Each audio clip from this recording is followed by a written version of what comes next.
कहना आया हूं कि उसके बाद मेरी हुकूमत फिर एक रेफरेंडम करवाएगी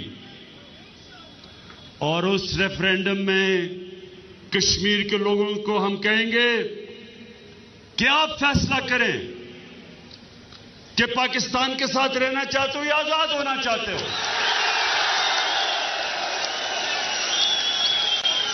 ये जो कश्मीर के लोगों ने अपनी आजादी की जद्दोजहद 100 साल से भी पहले शुरू की थी, डोगरा हुकूमत के खिलाफ कश्मीर के लोग बार बार खड़े हुए अपनी आजादी के लिए। ये बड़ी पुरानी जद्दोजहद है। तो जिस कौम ने इतनी कुर्बानियां दी हो अपनी आजादी के लिए, उस कौम को हमेशा हक मिलना चाहिए कि जो वो चाहे, जो वो चाहे, जो वो कौम चाहे, ये फैसला वो कौम करेगी। ये कश्मीर के लोग फैसला करेंगे और इंशाअल्लाह एक दिन आएगा कि ये आपको मौका मिलेगा और आप खुद फैसला करेंगे। तो दोस्तों, आपने सुना क्या इमरान खान साहब ने बोला है। पहुंचे और गरजने लगे कि मैं रेफरेंडम करवाऊंगा, मैं प्लेबिसिट करवाऊंगा, पता नहीं क्या क्या करवाऊंगा। पहले मैं अपने गेस्ट का, मेहमानों का तारुफ आपसे करवाऊं। भारत का पक्ष रखने के लिए हैं मेजर जनरल जीडी बख्शी साहब। जय हिंद, बहुत बहुत स्वागत है आपका। मेरे साथ हैं सुशील पंडित जी। सुशील भाई जय हिंद, बहुत बहुत स्वागत है आपका। कमर चीमा साहब, मेरे बचपन के साथी। चीमा साहब, बहुत बहुत स्वागत है आपका, बड़े दिनों के बाद आप दिखे। एंड आरजू काजमी साहिबा, आपका भी बहुत बहुत स्वागत है। A very warm welcome ma'am. हम शुरू करते हैं चीमा साहब से, as usual my favourite. Cheema साहब, एक बात बताएं मुझे, आपने खान साहब का बयान सुना जो पाकिस्तान ऑक्यूपाइड कश्मीर में, आप लोग जिसको आज़ाद कश्मीर कहते हैं, उधर जाके कि मैं रेफरेंडम करवाऊंगा और मैं दोबारा करवाऊंगा, तिबारा करवाऊंगा। उन्होंने डोगरा हुकूमत को भी बीच में घसीट लिया कि डोगरा हुकूमत, उनको ये नहीं पता कि डोगराओं से पहले वहाँ पे सिख भी रहे थे, वहाँ पे मुगल भी रहे थे, और शाहमीर जो पहला मुसलमान रूलर था कश्मीर का, शाहमीर जो पहला मुस्लिम रूलर था, वो कश्मीर का था ही नहीं।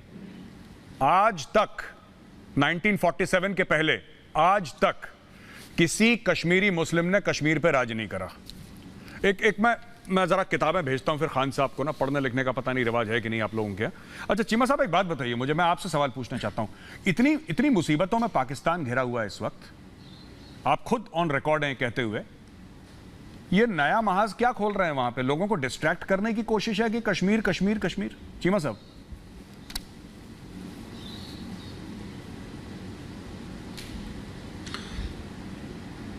मेजर साहब, बहुत शुक्रिया। मैं ये समझता हूं कि ये जो इमरान खान की स्टेटमेंट है रेफरेंडम के हवाले से, इसके दो एंगल हैं। एक एंगल तो ये है कि पाकिस्तान शुरू से कह रहा है कि हम कश्मीरियों को अलाउ करेंगे, वो जो चाहते हैं, वो जिस तरह रहना चाहते हैं, अगर वो अक़वाम मुत्तहिदा के तहत रेफरेंडम हो या वैसे रेफरेंडम हो, हम जिस तरह कश्मीरी खुश होंगे हम वो करेंगे। ये पाकिस्तान का एक मौक़िफ़ है। दूसरा यह है कि इमरान खान थोड़े परेशान है, और वो परेशान इसलिए है कि इमरान खान की जो गुड गवर्नेंस इतनी अच्छी नहीं कर पा रहे पाकिस्तान में, उस तरह जो डिलीवर करना था वो नहीं कर पा रहे, और पीपल्स पार्टी और PMLN जो है वो बहुत अच्छे जलसे कर रहे हैं कश्मीर के अंदर। तो इमरान खान को यह है कि मैं इस तरह के पॉलिटिकल ब्राउनी पॉइंट्स लूं जिसमें उन्होंने रेफरेंडम का जिक्र कर दिया।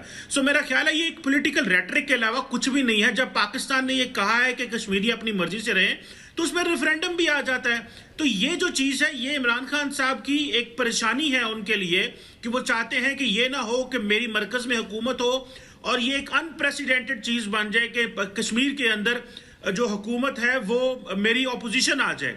तो ये इमरान खान साहब के लिए एक 2023 के इलेक्शन के लिए उनके लिए बहुत बड़ा मसला बन जाएगा कि जो बंदा कश्मीर का इलेक्शन हार गया वो कल को 2023 का इलेक्शन कैसे जीतेगा। सो ये जो इमरान खान साहब कर रहे हैं, ये सारी की सारी एक पॉलिटिकल स्ट्रैटेजी है, पॉलिटिकल ब्राउनी पॉइंट्स हैं। जो वो समझते हैं शॉर्ट टर्म गेन्स के लिए अच्छे हैं। अदरवाइज इमरान खान को पता है कि कश्मीर के ऊपर कश्मीरियों को जो हकूक मिल रहे हैं, जो चीज़ें मिल रही हैं, वो पाकिस्तान कोशिश तो करता है, लेकिन ऑब्वियसली कश्मीरियों को जीतने के लिए इमरान खान कर रहे हैं, जो कि मुझे लगता है कि वो इमरान खान शायद जीत भी जाएंगे, क्योंकि रवायत यही रही है कि जिसकी मरकज में हुकूमत होती है वही कश्मीर में हुकूमत बनाता है। So it's not just more than a political rhetoric and a political brownie point. जी, मैं कुछ और बात करना चाहूंगा। जनरल जीडी बख्शी सर, मैं आपके पास जाता हूं और फिर पंडित जी मैं आपके पास भी आऊंगा। जनरल जीडी बख्शी सर, काफी पाकिस्तानियों को ये पता नहीं है कि जो एरिया उन्होंने घेरा था 1947-48 में, पहले ट्राइबल रेडर्स भेजे, उसके बाद अपनी रेगुलर आर्मी भी भेजी, most of it is actually Jammu sir, most of it is Jammu. इसलिए वहां पे कोई कश्मीरी तो बोलता नहीं, और जो थे थोड़े बहुत उनको भी फारिग कर दिया उन लोगों ने जो बोलने वाले थे।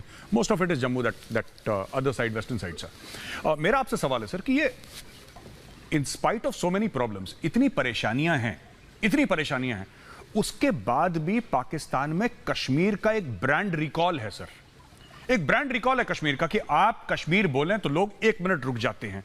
ये ब्रांड रिकॉल क्या है सर? जरा आप 2 मिनट में ये समझाएं कि व्हाई दिस ब्रांड रिकॉल ऐसा है, क्यों? क्योंकि एक ऐसी जगह के लिए जो उसमें से 99% लोगों ने देखी भी नहीं है कभी सर, ना कभी देख पाएंगे, वो कभी देखी नहीं उन्होंने। तो ऐसा कैसा सपना बेच दिया पाकिस्तान के रहनुमाओं ने, पाकिस्तान के जो कायदीन थे, ऐसा सपना पूरी पाकिस्तानी कौम को बेच दिया कि साहब एक दिन कश्मीर हमारा होगा। वो एक दिन कब आएगा किसी को नहीं पता, लेकिन एक दिन। Why this brand recall sir?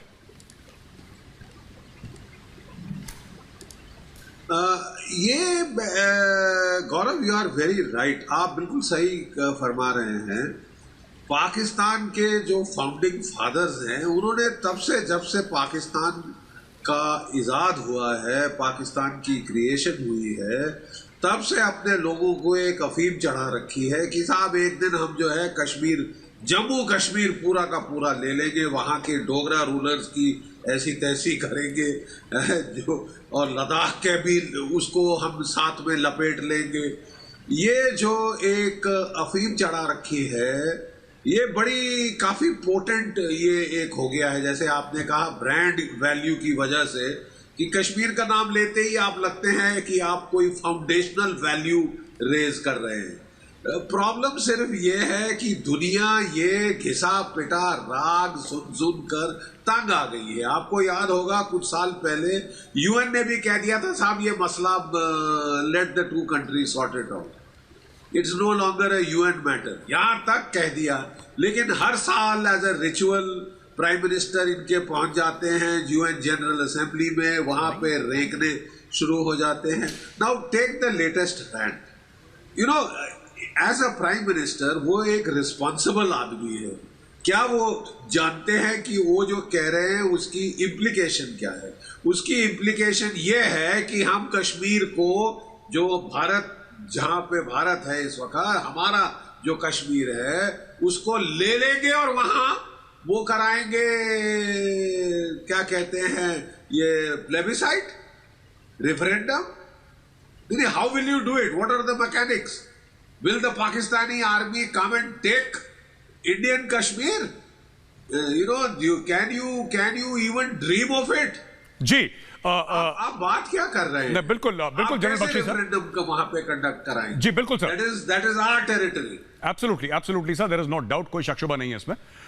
I think आरजू जी का थोड़ा सा ऑडियो खराब है, मैं आरजू जी के पास थोड़ी देर में आऊंगा। चीमा साहब, मैं आपके पास दोबारा आता हूं।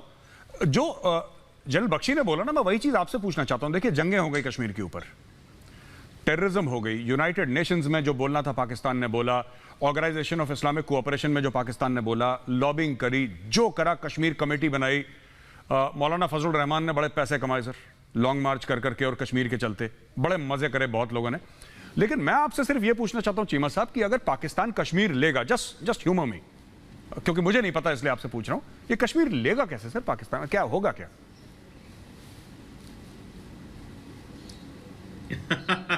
मेरा ख्याल है कि ये बड़ी सेटल्ड पोजीशन है, कोई माने या ना माने।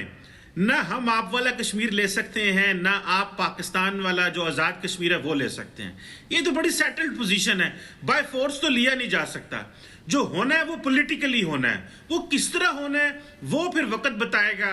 क्या दोनों ममालिक, जैसे कल जो करण थापड़ को इंटरव्यू दिया एनएसए पाकिस्तान के ने और कहा जनाब के 5 अगस्त से पहले आप जाएंगे तो बात होगी और ये सारी चीजें, सो जो बात होनी है वो तो पॉलिटिकली होनी है, लड़के तो हो नहीं कोई नहीं। और हमने लड़ाई तो आज तक वैसे हुई कोई नहीं, मैं मानते नहीं हूं पाकिस्तान इंडिया की लड़ाई हो, लड़ाई तो अब होगी, अगर हुई तब जाके जरा जो बड़ी मशीनरी है जो वो जरा चले तो पता चले कि किस मुल्क में कितनी ताकत है, कौन लड़ सकता है कि नहीं लड़ सकता।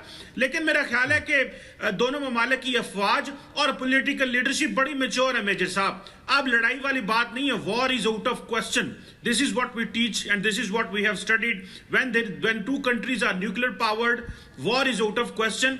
पॉलिटिकली चीजें कैसे ठीक हो सकती हैं, कैसे मैच्योर हो सकती हैं, दोनों ममालिक की अफवाज बड़ी मैच्योर है, जनरल्स बड़े मैच्योर हैं, और मुझे पता है इस चीज का कि it will take some time, लेकिन चीजें बहुत अच्छी होने वाली हैं मेजर साहब। ये आप जो है लिख लें मेरी बात। ठीक है चीमा साहब, मैं आरजू काज़मी साहिबा के पास जाऊंगा, बिकॉज पंडित जी मैं आपसे रिक्वेस्ट करूंगा सर जरा 2 मिनट आरजू जी बोल लें, फिर मैं आपके पास आऊंगा। अच्छा ना, ये चीमा साहब ने 2-3 चीजें बोली कि दोनों न्यूक्लियर वेपन्स हैं, वॉर नहीं हो सकता। सर कारगिल के वक्त भी दोनों न्यूक्लियर वेपन स्टेट थे, कारगिल की लड़ाई हुई, तो there is always scope for a limited war under the shadow of nuclear weapons or under a nuclear overhang. There is always scope. And that is what India's doctrine is all about. Pakistan is a nuclear weapon state, लेकिन shallow thrust हैं, जो भी हैं, बड़ा detail में नहीं जाना चाहूंगा मैं यहाँ पे, लेकिन उसके ऊपर भी अपनी एक स्ट्रेटेजिक थ्योरी है इंडिया की कि वॉर मुमकिन है। दूसरी चीज चीमा साहब आपने बोला कि about maturity of the generals. Cheema साहब माजरत के साथ, इंडिया के जनरल्स तो मेच्योर हैं सर, पाकिस्तान के मैं सिर्फ 4 जनरल्स का नाम लूंगा, फिर आप बताएंगे कितनी मैच्योर हैं कितने नहीं मैच्योर हैं। वो तो दौड़ जाते हैं सर, वो दौड़ जाते हैं प्रेसिडेंशियल पैलेस में 111 ब्रिगेड को एक्टिवेट करके कि चलो सब लोग फारिग। आरजू साहिबा मैं आपसे पूछना चाहता हूं कि आप क्या समझती हैं इसके बारे में जो इमरान खान ने जो बोला। चीमा साहब तो कह रहे हैं रेटोरिक है, क्योंकि वहां पे नून लीग भी कर रही है, पीपल्स पार्टी भी कर रही है, और वहां पे जो आप जिस सूबे को आज़ाद कश्मीर, सूबा तो नहीं है वो, खैर आप लोग आज़ादी कहते हैं उसको, कि जो आपका आज़ाद कश्मीर जिसको हम लोग पीओके बोलते हैं, वहां पे चुनाव होने वाले हैं। आपको क्या लगता है इमरान खान कर क्या रहे हैं ये, और होगा क्या इससे हासिल जो आज तक नहीं हासिल हो पाया? बिल्कुल मेजर साहब, इमरान खान साहब कुछ नहीं कर रहे, वो सिर्फ और सिर्फ जो कहना चाहिए पॉलिटिकल गेम खेल रहे हैं, वरना वो भी अच्छी तरह से जानते हैं, जैसे चीमा साहब ने कहा कि जो पार्टी मरकज में हुकूमत बनाती है वही आजाद कश्मीर में भी हुकूमत बनाती है, इसलिए कि जो लोग मरकज की गवर्नमेंट को लाए होते हैं वही आजाद कश्मीर की गवर्नमेंट भी लाते हैं। ये यहाँ पर इलेक्शन का ड्रामा क्यों किया जाता है ये मुझे आज तक समझ नहीं आई, क्योंकि जिसने आना होता है और जिन्होंने लाना होता है वो इलेक्शंस के बगैर भी आ ही सकते हैं, तो इसलिए ये इलेक्शंस जो है इसका कोई खास मतलब नहीं है, सब ऐसे ही एक्टिविटीज दिखा रहे हैं। और साथ ये भी है कि जाहिर है इमरान खान साहब हर फील्ड में एक तरह से फेल हो चुके हैं, यहाँ पे कुछ डिलीवर नहीं कर पा रहे, इस वजह से भी वो इस तरह की स्टेटमेंट्स दे रहे हैं ताकि लोगों को थोड़ा जोश आए। वरना अगर आप मीडिया की बात अगर करते हैं या मीडिया देख के अगर आप ये समझते हैं कि यहाँ पे लोगों को कश्मीर की बड़ी फिक्र पड़ी हुई है, और जो आप पहले कह रहे थे कि लोग इमोशनल हो जाते हैं, तो ऐसा कुछ नहीं है। आम आदमी को अपनी जैसे कहना चाहिए यूटिलिटी बिल्स और हाउस रेंट की फिक्र पड़ी है, ये कश्मीर का चूरन लेते लेते अब बिक नहीं रहा है, तो इसलिए अब ये चीज थोड़ी आगे बढ़ गई है और लोग इस बारे में इतना नहीं सोच रहे, उनको अपनी फिक्र पड़ी है। यहाँ पे जो हालत है, लोगों के पास जॉब्स नहीं है, उनके पास पैसे नहीं है, कोई काम नहीं है, तो जाहिर लोग वो देख रहे हैं, ना कि वो बैठकर ये देखेंगे कि कश्मीर इलेक्शन में हो क्या रहा है। ये सिर्फ और सिर्फ मीडिया हाइप है, इससे ज्यादा कुछ नहीं। और इमरान खान साहब क्योंकि कुछ भी डिलीवर नहीं कर पाए, फॉरेन पॉलिसी भी बुरी तरह से फेल हो गई है। अब चाइना भी नाराज है, एक तरह से हर नेबरिंग कंट्री जो है, जितने भी हमारे पड़ोसी कंट्रीज हैं, वो सभी पाकिस्तान के साथ उनके टर्म्स खराब चल रहे हैं, तो अब वो करें तो क्या करें, तो जाहिर है वो अटेंशन डाइवर्ट करने के लिए अब वो कश्मीर के ऊपर गए हैं और कह रहे हैं कि जी हम कश्मीर को आजाद करेंगे या वो अपनी मर्जी से रह सकेंगे। ये चीज तो बहुत साल पहले इनको समझ लेनी चाहिए थी कि जो कश्मीरी हैं उनको उनकी मर्जी से रहने दिया जाए, जो असल में वहां के लोग हैं उनसे ना तो कोई बात करता है, ना उनको टीवी पे हम कभी देखते हैं बैठे हुए, लेकिन बाकी ये सब जो है, ये सब के सब जो है, इनके बहुत दर्द हो रहा है इनको कश्मीर का। मगर मैं फिर यही कहूंगी कि ये सिर्फ और सिर्फ पॉलिटिकल गेम है, इससे ज्यादा कुछ नहीं हो रहा। और आगे भी आप यही देखेंगे कि पीटीआई ही आ जाएगी? जी आरजू जी, आजाद कश्मीर में भी। जी आरजू जी, मैं पंडित जी के पास जाता हूं, सुशील पंडित जी, और उसके पहले मैं आपसे माफी मांगना चाहूंगा। क्यों? इसलिए नहीं कि मैंने आपको आखिरी चांस दी, पर इंडिया में भी ऐसे ही होता है कुछ ना कुछ। जब कश्मीर के बारे में बातचीत करते हैं तो कश्मीरी को आखिरी में बोलते हैं कि भाई तुम भी बोल लो, थोड़ा सा वक्त बाकी है। तो उसके लिए मैं आपसे माफी चाहूंगा। मुझे सबसे पहले आपको बोलना चाहिए था, ये मेरी गलती है पंडित जी, मैं आपसे माफी चाहूंगा। You should have spoken first because you are Kashmiri. Pandit ji, आपके मैं बयान चाहता हूं इसमें कि क्या है, बात क्या है ये पूरी, इमरान खान क्या कर रहे हैं और वैली में, कश्मीर घाटी में क्या माहौल है, जो श्रीनगर, साउथ कश्मीर, नॉर्थ कश्मीर, वहां पे आपका क्या सेंसिंग है आजकल पाकिस्तान को लेकर?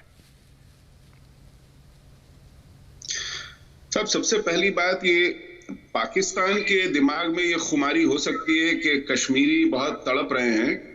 उनकी नजरें एलओसी के उस पार साफ साफ देख पा रही हैं कि वहां पे क्या बुरी हालत है।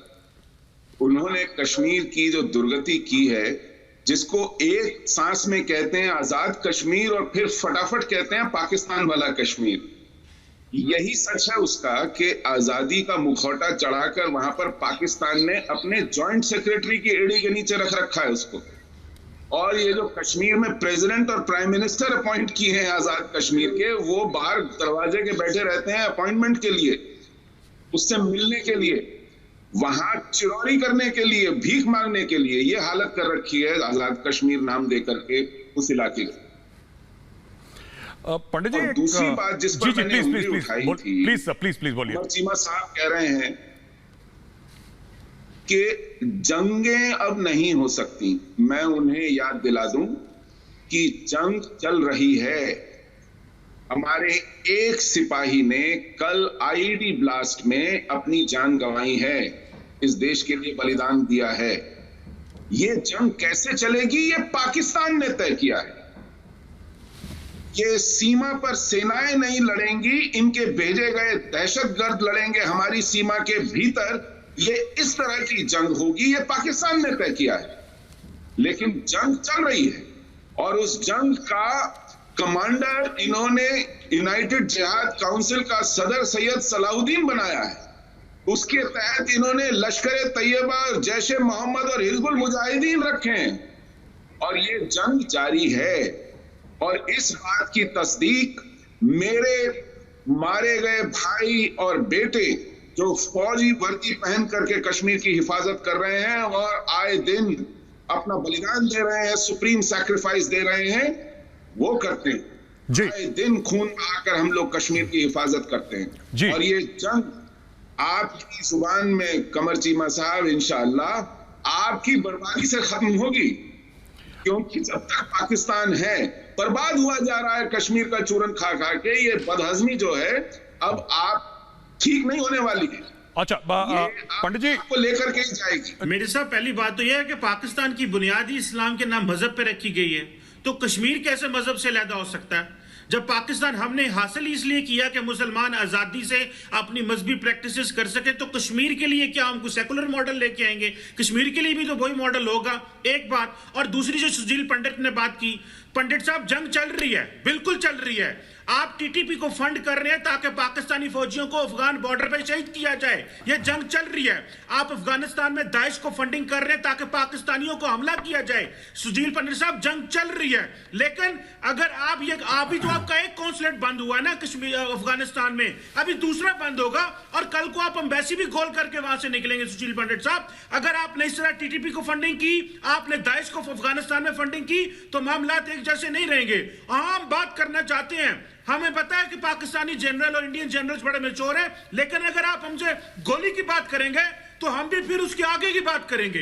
ये अमन हम कहते हैं अमन करना है, लेकिन अगर आपकी कहीं पे तबीयत खराब हुई, आपने हमसे इस तरह आकड़ने की बात की, तो फिर उसी जुबान में बात करेंगे जिस जुबान में आप बात करेंगे। इसका मतलब ये नहीं है कि हम अमन कह रहे हैं तो तुसी उस वेले रौला पा दियो, गोली चल रही तो फलान चल रही है। मेरी ये अर्ज है, stop sponsoring terrorism in Pakistan via Afghanistan. India को ये बस कर देना चाहिए। कश्मीर में इस वक्त पाकिस्तान कोई जहादी नहीं बेच रहा, ये एक इंडिजिनस स्ट्रगल है और जिसको आपने बहुत हद तक फ्रैंकली मैं मानता हूं कि आपने दबा दिया इस स्ट्रगल को। लेकिन अगर आपने दाइश और टीटीपी को फंड करना बंद ना किया तो आपने जो 2-3 कॉन्सुलेट और एम्बेसी अफगानिस्तान में ये भी बंद हो जाएंगी। जी।